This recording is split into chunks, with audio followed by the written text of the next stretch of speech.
যুক্তরাষ্ট্র ও ইরানের মধ্যে যুদ্ধবন্ধের লক্ষ্যে আনুষ্ঠানিক চুক্তি স্বাক্ষর অনুষ্ঠান শুক্রবার সুইজারল্যান্ডে হওয়ার কথা থাকলেও তা বাতিল করা হয়েছে। মধ্যস্থতাকারী দেশ পাকিস্তান জানিয়েছে, দুই দেশের প্রেসিডেন্ট এরই মধ্যে ভার্চুয়ালি সমঝোতায় সই করায় আনুষ্ঠানিক আয়োজনের প্রয়োজন নেই। এরপরই তুলে নেওয়া হয়েছে ইরানের উপর যুক্তরাষ্ট্রের নৌ অবরোধ। আরও জানাচ্ছেন দেওয়ান মোবাশ্বির হোসেন। যুক্তরাষ্ট্র ও ইরানের মধ্যে যুদ্ধবন্ধে সমঝোতার পর বদলে যাচ্ছে মধ্যপ্রাচ্যের কূটনৈতিক সমীকরণ। শুক্রবার সুইজারল্যান্ডে হওয়ার কথা ছিল চুক্তি স্বাক্ষরের আনুষ্ঠানিক আয়োজন। তবে মধ্যস্থতাকারী দেশ পাকিস্তান জানিয়েছে, দুই দেশের প্রেসিডেন্ট ভার্চুয়াল পদ্ধতিতে আগেই সমঝোতায় সই করায় বাতিল করা হয়েছে সেই অনুষ্ঠান। এদিকে সমঝোতা কার্যকর হওয়ার পর ইরানের ওপর আরোপ করা যুক্তরাষ্ট্রের নৌ অবরোধ তুলে নেওয়া হয়েছে। তবে যুক্তরাষ্ট্রের সেন্ট্রাল কমান্ড জানিয়েছে, কিছু মার্কিন নৌজাহান ওই অঞ্চলে অবস্থান করবে। প্রথমবারের মতো এই চুক্তি নিয়ে মন্তব্য করেছেন ইরানের সর্বোচ্চ নেতা মোস্তফা খামেনি। তিনি জানিয়েছেন, ভিন্নমত থাকলেও ইরানের স্বার্থ রক্ষার আশ্বাস পাওয়ার পর তিনি সমঝোতায় অনুমোদন দিয়েছেন। তবে তিনি অভিযোগ করেন, প্রেসিডেন্ট ট্রাম্প চাপ প্রয়োগ করেই এই সমঝোতায় পৌঁছাতে চেয়েছেন। এদিকে যুক্তরাষ্ট্রের ভাইস প্রেসিডেন্ট জেডি ভ্যান্স শুক্রবার চুক্তি স্বাক্ষরের অনুষ্ঠানে সুইজারল্যান্ড যাওয়ার কথা থাকলেও যাচ্ছেন না তিনি। এর আগে তিনি জানিয়েছেন, সমঝোতার ৬০ দিনের সময়সীমা শুরু হয়েছে, তবে পরবর্তী কারিগরি আলোচনার সময় এখনো চূড়ান্ত হয়নি। এই চুক্তি নিয়ে যুক্তরাষ্ট্রের ভেতরেও সমালোচনা শুরু হয়েছে। কিছু রিপাবলিকান নেতা বলছেন, এতে ইরানের ওপর চাপ কমে যেতে পারে। অন্যদিকে ভ্যান্সের দাবি, প্রতিশ্রুতি পূরণ না করা পর্যন্ত ইরান কোনো অর্থ বা নিষেধাজ্ঞা ছাড় পাবে না। এদিকে ইরানের প্রেসিডেন্ট মাসুদ পেজেশকিয়ান কাতার ও পাকিস্তান সহ কয়েকটি দেশের মধ্যস্থতার প্রশংসা করেছেন। তবে চুক্তির পরও ইসরায়েল ও হিজবুল্লাহর মধ্যে সংঘাত পুরোপুরি থামেনি, যা মধ্যপ্রাচ্যে নতুন সমঝোতার বাস্তবায়ন নিয়ে প্রশ্ন তৈরি করেছে। দেওয়ান মুবাশিরা হোসেন, ৭১। যুক্তরাষ্ট্র ও ইরানের মধ্যে যুদ্ধবিরতির অন্তর্বর্তী সমঝোতার খবরে তেহরানে দেখা গেছে স্বস্তির আবহ। দুই দেশের দীর্ঘ সংঘাতের পর চুক্তির ঘোষণাকে অনেক ইরানি নাগরিক দেখছেন ইতিবাচকভাবে। তবে দক্ষিণ লেবাননে এখনও রয়েছে শঙ্কা। তারা মনে করেন, চুক্তি নয় বরং বাস্তবায়নই হবে শান্তির আসল পরীক্ষা। দেওয়ান মুবাশিরা হোসেনের আরও একটি রিপোর্ট। দীর্ঘ সংঘাত, হামলা পাল্টা হামলার পর অবশেষে যুদ্ধবিরতির পথে যুক্তরাষ্ট্র ও ইরান। দুই দেশের মধ্যে অন্তর্বর্তী সমঝোতার খবরে তেহরানের রাস্তায় দেখা গেছে স্বস্তির চিত্র। চুক্তির খবর ছড়িয়ে পড়ার পর তেহরানের রাস্তায় নেমে অনেকেই প্রকাশ করেছেন আনন্দ ও আশাবাদ। তেহরানের বাসিন্দারা বলছেন, যুদ্ধের কারণে সবচেয়ে বেশি ভোগান্তি পোহাতে হয় সাধারণ মানুষকেই। তাই এই সমঝোতা যদি মানুষের জীবনে শান্তি ও স্বস্তি ফিরিয়ে আনে, সেটিই হবে সবচেয়ে বড় বিষয়। কোনো দেশই যুদ্ধ বা আগ্রাসন চায় না। এই সময়টা আমাদের সবার জন্য কঠিন ছিল। যদি এই চুক্তি মানুষের স্বার্থে হয় তাহলে এটা অবশ্যই ভালো খবর।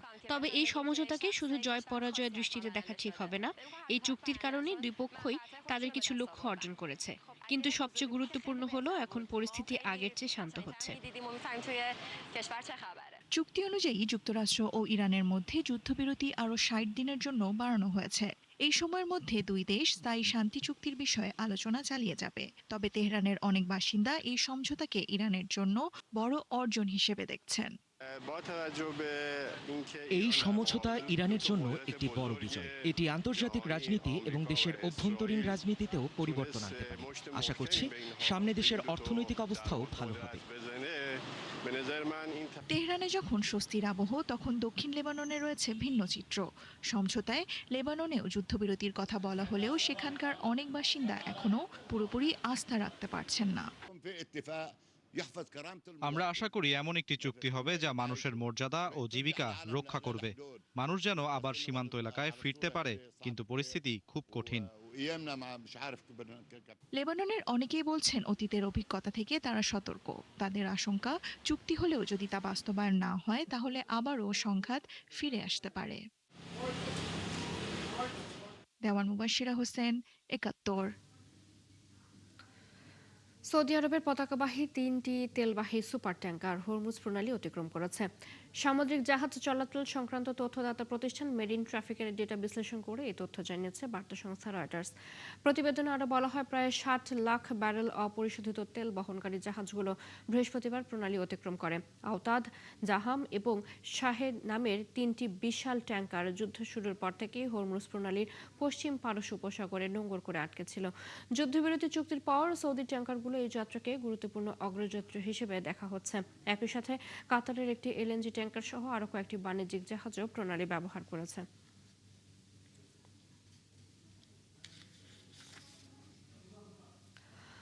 বছরের পর বছর ধরে বিশ্বের বিভিন্ন দেশে আটকে আছে ইরানের বিপুল পরিমাণ অর্থ। মার্কিন নিষেধাজ্ঞা, আন্তর্জাতিক ব্যাংকিং বিধিনিষেধ এবং ভূ রাজনৈতিক টানাপোড়েনের কারণে তেহরান নিজের অর্থের বড় একটি অংশ ব্যবহার করতে পারছে না। যুক্তরাষ্ট্রের সাথে নতুন করে শুরু হওয়া আলোচনা এবং সম্ভাব্য নিষেধাজ্ঞা শিথিলে সেই জব্দ সম্পদ ফিরে পাবে ইরান, যা দেশটির গুরুত্বপূর্ণ অর্থনৈতিক লক্ষ্য হয়ে উঠেছে। বিস্তারিত রিপোর্টে।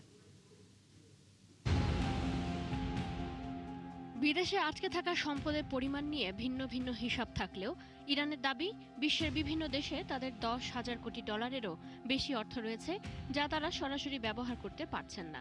এই অর্থের বেশিরভাগই এসেছে তেল, গ্যাস এবং বিদ্যুৎ রপ্তানি থেকে। কিন্তু মার্কিন নিষেধাজ্ঞার কারণে সংশ্লিষ্ট দেশগুলোর ব্যাংক ও আর্থিক প্রতিষ্ঠানগুলো সেই অর্থ তেহরানে স্থানান্তর করতে পারেনি। ফলে বছরের পর বছর ধরে অর্থগুলো বিভিন্ন দেশে জমা হতে থাকে। জব্দ সম্পদের সবচেয়ে বড় অংশ রয়েছে চীনে। আন্তর্জাতিক নিষেধাজ্ঞা সত্ত্বেও দেশটি দীর্ঘদিন ধরে ইরানি জ্বালানির অন্যতম বড় ক্রেতা। সেই তেল বিক্রির বিপরীতে জমা হওয়া অর্থের একটি অংশ বিভিন্ন পণ্য আমদানিতে ব্যবহার করা হলেও বিপুল অঙ্কের অর্থ এখনও অব্যবহৃত অবস্থায় রয়েছে। চীনের পর সবচেয়ে বেশি অর্থ আটকে আছে ইরাকে।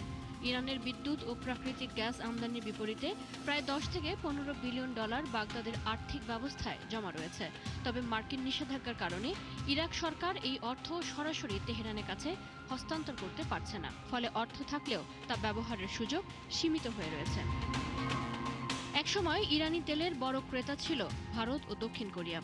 2018 সালে যুক্তরাষ্ট্র নতুন করে নিষেধাজ্ঞা আরোপের পর দুদেশের ব্যাংকিং ব্যবস্থায় ইরানে প্রায় 7 বিলিয়ন ডলার করে আটকে যায়। পরে দক্ষিণ কোরিয়ায় থাকা প্রায় 6 বিলিয়ন ডলার কাতারে স্থানান্তর করা হলেও সেই অর্থ কেবল মানবিক খাতে ব্যবহারের শর্তে রাখা হয়েছে। ফলে বাস্তবে ইরান এখনও ওই অর্থের পূর্ণ নিয়ন্ত্রণ পায়নি। এছাড়া জাপান, ওমান, লুক্সেমবার্গ সহ আরও কয়েকটি দেশেও ইরানের কিছু অর্থ আটকে রয়েছে। অর্থনীতিবিদদের মতে, দীর্ঘদিনের মুদ্রাস্ফীতি, বৈদেশিক মুদ্রার সংকট এবং দুর্বল রিয়ালের চাপে থাকা ইরানের জন্য এই সম্পদ ফেরত পাওয়া হতে পারে বড় ধরনের অর্থনৈতিক স্বস্তি। তাই তেহরানের কাছে এই অর্থ শুধু আটকে থাকা সম্পদ নয়, বরং অর্থনৈতিক পুনরুদ্ধারের সম্ভাব্য চাবিকাঠি। চৈতি সরওয়ার, ৭১। রাশিয়া ইউক্রেন যুদ্ধ শুরুর পর মস্কোকে লক্ষ্য করে সবচেয়ে বড় ড্রোন হামলা চালিয়েছে ইউক্রেন।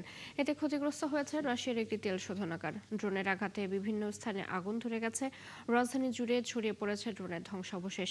ইউক্রেন বলছে, রাশিয়ার অব্যাহত হামলার জবাব দিতেই এই অভিযান চালানো হয়েছে। অন্যদিকে পাল্টা ক্ষেপণাস্ত্র ও ড্রোন হামলা চালিয়েছে রাশিয়াও। আরাফাত ইসলামের রিপোর্ট। রাশিয়ার রাজধানী মস্কোকে লক্ষ্য করে নজিরবিহীন ড্রোন হামলা চালিয়েছে ইউক্রেন। বৃহস্পতিবার ভোর রাত পর্যন্ত শুধু মস্কোতেই অন্তত 194টি ড্রোন ভূপাতিত করেছে রাশিয়ার আকাশ প্রতিরক্ষা ব্যবস্থা, এমনটাই দাবি রুশ কর্তৃপক্ষের।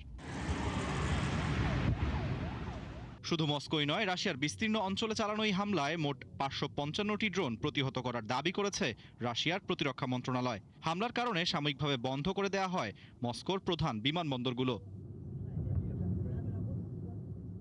ইউক্রেনের প্রধান লক্ষ্য ছিল রাশিয়ার দক্ষিণ পূর্বাঞ্চলে অবস্থিত মস্কো অয়েল রিফাইনারি। ক্রেমলিন থেকে প্রায় 15 কিলোমিটার দূরের এই স্থাপনাটি সপ্তাহের শুরুতেও হামলার শিকার হয়। এছাড়া মস্কোর সাদোভত বাণিজ্য কেন্দ্রের কাছেও ধোঁয়ার কুণ্ডলী দেখা গেছে। ড্রোনের ধ্বংসাবশেষ পড়ে ক্ষতিগ্রস্ত হয়েছে একটি আবাসিক ভবন। হামলায় অন্তত 16 জন আহত হয়েছেন বলে জানিয়েছে স্থানীয় প্রশাসন। মস্কোর পাশাপাশি রোস্তভ অঞ্চলের একটি তেল ডিপো এবং ইউক্রেনের রুশ নিয়ন্ত্রিত এলাকায় 2টি সেতুতে হামলার দাবি করেছে কিয়েভ। হামলার দায় স্বীকার করে ইউক্রেনের প্রেসিডেন্ট ভলোদিমির জেলেনস্কি বলেছেন এটি ইউক্রেনের শহর ও জনপদের উপর রুশ হামলার জবাব। তিনি দাবি করেন দূরপাল্লার হামলার মাধ্যমে রাশিয়ার যুদ্ধ পরিচালনার সক্ষমতার উপর চাপ সৃষ্টি করাই কিয়েভের অন্যতম লক্ষ্য। তবে পাল্টা জবাব দিতে দেরি করেনি মস্কো। ইউক্রেনের বিমান বাহিনীর তথ্য মতে রাশিয়া 7টি ক্ষেপণাস্ত্রের সাথে 239টি ড্রোন নিক্ষেপ করেছে। এতে কিয়েভ ও পোলতাভা অঞ্চলের বিভিন্ন বেসামরিক স্থাপনা ক্ষতিগ্রস্ত হয়েছে। এদিকে ব্রাসেলসে ন্যাটো প্রতিরক্ষা মন্ত্রীদের বৈঠকের ফাঁকে ইউক্রেন যুদ্ধ নিয়ে আলোচনা করেছেন জেলেনস্কি ও ন্যাটো মহাসচিব মার্ক রুট। ইউক্রেনের জন্য আরও ক্ষেপণাস্ত্র প্রতিরক্ষা ব্যবস্থা ও সামরিক সহায়তা নিশ্চিত করতে মিত্র দেশগুলোর সঙ্গে আলোচনা চলছে বলে জানিয়েছেন রুট। ইউরোপে মার্কিন সামরিক উপস্থিতি আবারও বিবেচনার ঘোষণা দিয়েছেন যুক্তরাষ্ট্রের প্রতিরক্ষা মন্ত্রী পিট হেগসেথ। তিনি বলেন ন্যাটোর সদস্য দেশগুলোকে নিজেদের প্রতিরক্ষা ব্যয় বাড়াতে হবে। জোটে যুক্তরাষ্ট্রের অবদান ভবিষ্যতে কমতে পারে বলেও জানান তিনি। ক্রমবর্ধমান এই হামলা পাল্টা হামলার মধ্যেই কূটনৈতিক তৎপরতা অব্যাহত থাকলেও যুদ্ধ অবসানের রাতারাতি কোনো সম্ভাবনা এখনো দেখা যাচ্ছে না। বরং উভয় পক্ষের আক্রমণাত্মক অবস্থান সংঘাতকে আরও দীর্ঘায়িত করার আশঙ্কা বাড়াচ্ছে বলে মত বিশ্লেষকদের। আরাফাত ইসলাম, ৭১। কলকাতার ঐতিহাসিক রেড রোডে এবার কোরবানির ঈদের জামাতের অনুমতি না মিললেও আন্তর্জাতিক ইয়োগা দিবস উপলক্ষে 7 দিনের জন্য বন্ধ রাখা হয়েছে ব্যস্ততম এই সড়ক। বিষয়টি ঘিরে শুরু হয়েছে নানা বিতর্ক। বিরোধীদের অভিযোগ, জনগণের ভোগান্তি ও যানজটের অজুহাতে ঈদের নামাজ বন্ধ করা হলেও ইয়োগা দিবসের জন্য দীর্ঘ সময় রাস্তা বন্ধ রাখা হচ্ছে। তবে নিরাপত্তার স্বার্থে এমন সিদ্ধান্ত নেওয়া হয়েছে বলে দাবি বিজেপির। কলকাতা থেকে সত্যজিৎ চক্রবর্তী পাঠানো তথ্য ছবিতে আরাফাত ইসলামের রিপোর্ট। ঈদের নামাজের জন্য অনুমতি মেলেনি প্রশাসন থেকে যানজটের অজুহাতে। তবে ইয়োগা দিবসের আয়োজনের জন্য টানা 7 দিন বন্ধ থাকছে কলকাতার ঐতিহাসিক রেড রোড। এমন সিদ্ধান্তকে ঘিরে নতুন করে উত্তপ্ত হয়ে উঠেছে পশ্চিমবঙ্গের রাজনৈতিক অঙ্গন। সমালোচকদের দাবি, বছরের মাত্র কয়েক ঘন্টার ঈদের জামাত যদি যানজটের কারণ হয়, তবে ইয়োগা দিবসের জন্য টানা 1 সপ্তাহ ধরে রাজধানীর অন্যতম ব্যস্ত সড়ক বন্ধ রাখার যৌক্তিকতা কি? অনেকে অভিযোগ করছেন এটি শুধু প্রশাসনিক সিদ্ধান্ত নয়, বরং সংখ্যালঘুদের ধর্মীয় অধিকারের প্রশ্নেও দ্বৈতনীতির পরিচয় দিয়েছে কর্তৃপক্ষ। ওখানে যদি নির্দিষ্ট একটা ধর্ম সম্প্রদায়ের মানুষজন প্রেয়ার করে, সেটা হয়ে যায় ট্রাফিক জ্যাম। তো ব্যাপারটা হচ্ছে দেশের প্রধানমন্ত্রী আসবে, যোগাতে আসবে, তার জন্য 7 দিন আমরা বন্ধ করতে লাগে না আমার মনে হয়। এটা কি এমন জয় হবে? একই ব্যক্তি, একই সরকার, ডবল ইঞ্জিনের সরকার দ্বিচারিতা করছে। মুসলিমদের 2 ঘন্টার নামাজ পড়ার ক্ষেত্রে তাদের বাধাপ্রাপ্ত হচ্ছে। আর তিনাদের যোগ আসন করতে ভারতবর্ষের অনারেবল প্রাইম মিনিস্টার আসছে, কিন্তু সেটাকে কেন্দ্র করে রেড রোড 5 দিন আগে থেকে বন্ধ করে রাখা হচ্ছে। এটা মানুষ দেখছে, মানুষ লক্ষ্য করছে। আগামী রবিবার আন্তর্জাতিক ইয়োগা দিবসের মূল কর্মসূচিতে অংশ নিতে কলকাতায় যাচ্ছেন ভারতের প্রধানমন্ত্রী নরেন্দ্র মোদী। রেড রোডে আয়োজিত ওই অনুষ্ঠানে হাজারো মানুষের অংশগ্রহণের কথা রয়েছে। সেখানে উপস্থিত থাকার কথা রাজ্যের মুখ্যমন্ত্রী শুভেন্দু অধিকারীরও। অনুষ্ঠানকে ঘিরে এরই মধ্যে মঞ্চ নির্মাণ সহ বিভিন্ন প্রস্তুতি শুরু হয়েছে। এ কারণে রবিবার রাত থেকে আগামী 21 জুন পর্যন্ত রেড রোডে সব ধরনের যান চলাচল বন্ধ রাখা হয়েছে। তবে এই সিদ্ধান্তের বিরুদ্ধে ওঠা সমালোচনার জবাবে সরব হয়েছেন পশ্চিমবঙ্গ সরকারের মন্ত্রী এবং বিজেপি নেতা দিলীপ ঘোষ। इसके पहले तो 107 साल तक रेड रोड में नमाज पढ़ा गया। कोई संख्यालघु प्रश्न उठाया था क्यों इतना बड़ा ग्राउंड रहते हुए क्यों नमाज यहाँ पढ़ा जा रहा है? 107 বছর যে রেড রোডে নামাজ পড়া হলো, তখন তো কোনো সংখ্যালঘু প্রশ্ন তোলেনি যে এত ময়দান থাকতে কেন রেড রোডে নামাজ পড়া হয়। প্রধানমন্ত্রীর সভা এমন জায়গায় হওয়া উচিত যেখানে কম মানুষের চলাচল হয়। অন্য জায়গায় হলেও আশেপাশের রাস্তা বন্ধ থাকতো, মানুষের বেশি সমস্যা হতো। এখানে হচ্ছে বলেই মানুষের অসুবিধা কম হবে, এটা তো প্রোটোকলের বিষয়। রেড রোডকে ঘিরে এই বিতর্ক এখন শুধু যানজট বা নিরাপত্তার প্রশ্নে সীমাবদ্ধ নেই। ধর্মীয় অধিকার, প্রশাসনিক নিরপেক্ষতা এবং রাজনৈতিক বার্তা সবকিছু মিলিয়ে বিষয়টি পশ্চিমবঙ্গের রাজনীতিতে নতুন আলোচনার জন্ম দিয়েছে। আরাফাত ইসলাম, ৭১। টানা ভারী বৃষ্টিতে আবারও বিপর্যস্ত হংকং। পরিস্থিতি দ্রুত অবনতি হওয়ায় বৃহস্পতিবার 2 দফায় জারি করা হয়েছে সর্বোচ্চ ব্ল্যাক রেইন সতর্কতা। এতে নগর জুড়ে দেখা দিয়েছে ব্যাপক ভোগান্তি, ব্যাহত হয়েছে স্বাভাবিক জীবনযাত্রা। সর্বোচ্চ সতর্কতা জারির পর বন্ধ ঘোষণা করা হয় স্কুল। পাশাপাশি অনেক প্রতিষ্ঠান তাদের কার্যক্রম সীমিত বা স্থগিত করে। জরুরি প্রয়োজন ছাড়া বাইরে না যাওয়ার পরামর্শ দিয়েছে কর্তৃপক্ষ। বাসিন্দাদের নিরাপদ স্থানে অবস্থান এবং সম্ভাব্য বন্যা পরিস্থিতির জন্য প্রস্তুত থাকার আহ্বানও জানানো হয়েছে। বৈরী আবহাওয়ার প্রভাব পড়েছে আকাশপথেও। স্থানীয় গণমাধ্যম জানিয়েছে হংকং আন্তর্জাতিক বিমানবন্দরে বেশ কয়েকটি ফ্লাইট বিলম্বিত হয়েছে, আর কিছু ফ্লাইটকে বিকল্প বিমানবন্দরে সরিয়ে নেওয়া হয়েছে। স্থানীয় সংবাদ মাধ্যমের তথ্য অনুযায়ী চলতি বছরে এই নিয়ে তৃতীয়বারের মতো সর্বোচ্চ বৃষ্টিপাত সতর্কতা জারি করল হংকংয়ের আবহাওয়া পর্যবেক্ষণ কেন্দ্র। 2023 সালে গাজায় ইসরায়েল হামলা চালানোর পর থেকে বন্ধ রয়েছে গাজা স্ট্রিপ প্রিমিয়ার লিগ। সেই থেকে আর মাঠে নামতে পারেনি অঞ্চলটির খেলোয়াড়রা। গাজার বেশিরভাগ বাড়িতে এখন আর নেই কোনো টেলিভিশন, যেখানে বসে তারা টেলিভিশনে বিশ্বকাপ ফুটবল উপভোগ করবেন। তারপরও ইসরায়েলের হামলার ভয় আর নানা বিপত্তির মধ্যেও বিশ্বকাপ দেখছেন গাজার বাসিন্দারা। সৃষ্টি ঘটকের রিপোর্ট। গত শনিবার কাতার বনাম সুইজারল্যান্ডের মধ্যকার ম্যাচটি যখন শুরু হতে যাচ্ছিল, তখন আরাউই তার পুরনো গাজা স্পোর্টস ক্লাবের পেশাদার জার্সি এবং আন্তর্জাতিক প্রতিযোগিতায় জেতা পদকগুলো পরেছিলেন। ইসরায়েলি সামরিক অভিযানের কারণে বাস্তুচ্যুত গাজাবাসীদের আশ্রয় কেন্দ্রে পরিণত হওয়া একটি স্কুলের কক্ষে বন্ধুদের সাথে বসে ম্যাচটি দেখার জন্য অন্ধকারের মধ্যে একটি জ্বলজ্বলে ল্যাপটপের ওপর ঝুঁকে ইন্টারনেট সিগন্যাল খোঁজার চেষ্টা করছিলেন তিনি। গাজাবাসী বাইরে বের হলেও কখনো ভয় থেকে মুক্ত থাকতে পারেন না। এই ক্যাফেটিকেও লক্ষ্যবস্তু করা হতে পারে যে কোনো সময়। কিন্তু আমরা যে কষ্টের মধ্য দিয়ে যাচ্ছি, সবকিছুর পরও আমরা আমাদের জীবন চালিয়ে যাচ্ছি এবং আমরা ম্যাচ দেখব। গাজা সিটির রয়্যাল ক্যাফে পরিচালনাকারী আলা বাবলি মধ্যরাতের পর জ্বালানি চালিত জেনারেটর বন্ধ হয়ে গেলেও গভীর রাতের ম্যাচগুলো যাতে স্ক্রিনে দেখানো যায় সেজন্য দুটি বিকল্প বিদ্যুৎ লাইন এবং একটি ব্যাকআপ ব্যাটারির ব্যবস্থা করেছেন। ক্যাফের দেয়ালে ঝুলানো মিশর ও মরক্কোর পতাকা। ইন্টারনেটের সমস্যা তো আছেই, আর ড্রোনের শব্দ শুনতে পাচ্ছেন। আমরা বাঁচতেও পারি, মরতেও পারি, যে কোনো সময় আমাদের উপর বোমা পড়তে পারে। ফিলিস্তিনি ফুটবল অ্যাসোসিয়েশনের তথ্য অনুযায়ী 2023 সাল থেকে যুদ্ধে ইসরায়েলের হাতে নিহত 73,000 ফিলিস্তিনির মধ্যে 1,000 জন ক্রীড়াবিদ রয়েছেন, যাদের মধ্যে শিশু ও অপেশাদার খেলোয়াড় থেকে শুরু করে রেফারি এবং পেশাদার ক্রীড়াবিদও আছেন।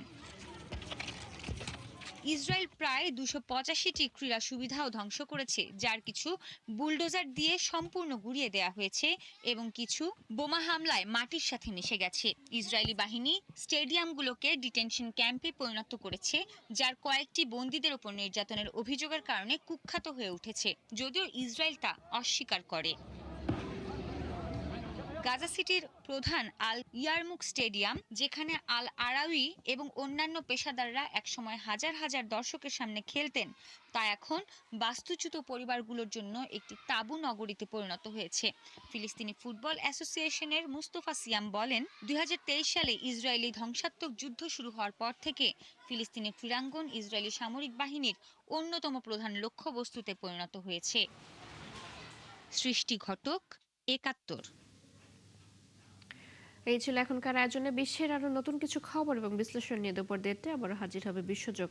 সরাসরি সংবাদ এবং অনুষ্ঠান দেখতে চোখ রাখুন একাত্তরের ফেসবুক পেজে, সাবস্ক্রাইব করুন একাত্তরের ইউটিউব চ্যানেল, থাকুন একাত্তরের সাথে।